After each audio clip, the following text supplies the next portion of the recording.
Hi, I thought we could talk a little bit about compost today because people ask me about it sometimes, and it's really important for your garden to have compost.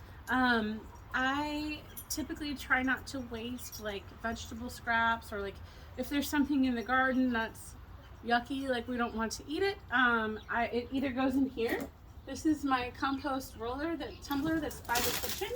So if I'm lazy or something, I can just bring my, discardings over here.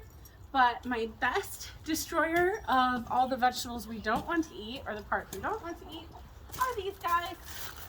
Those are my chickens. They're wonderful. They have stopped producing eggs. They're old. They've stopped producing eggs.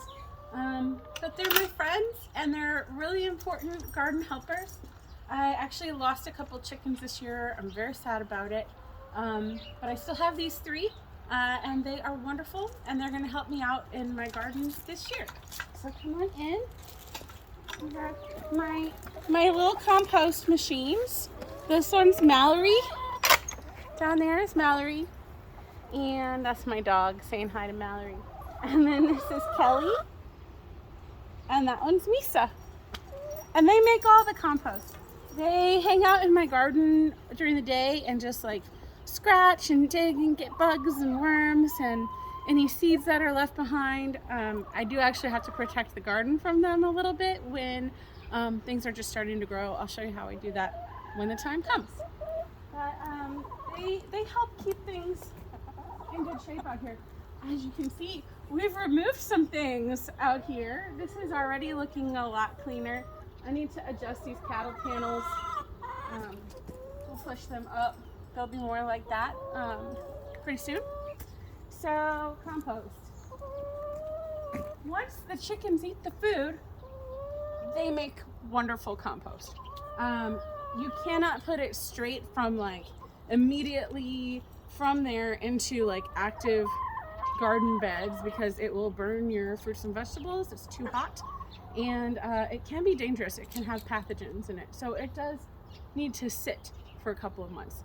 So now that the snow is done and I can deal with that mess, which is a huge mess, what will happen is it can go from there to these big compost bins I have back here.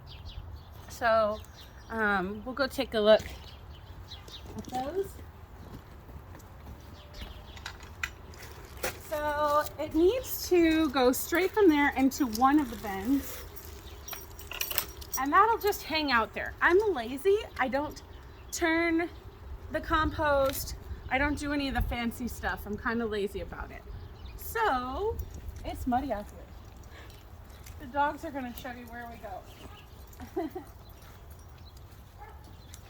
I already took one of these things out. I need to do a little repair because this divider is normally here. It's kind of falling out.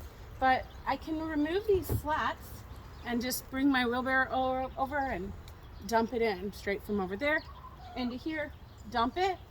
And if you want to just look, this looks like more fresh on this side.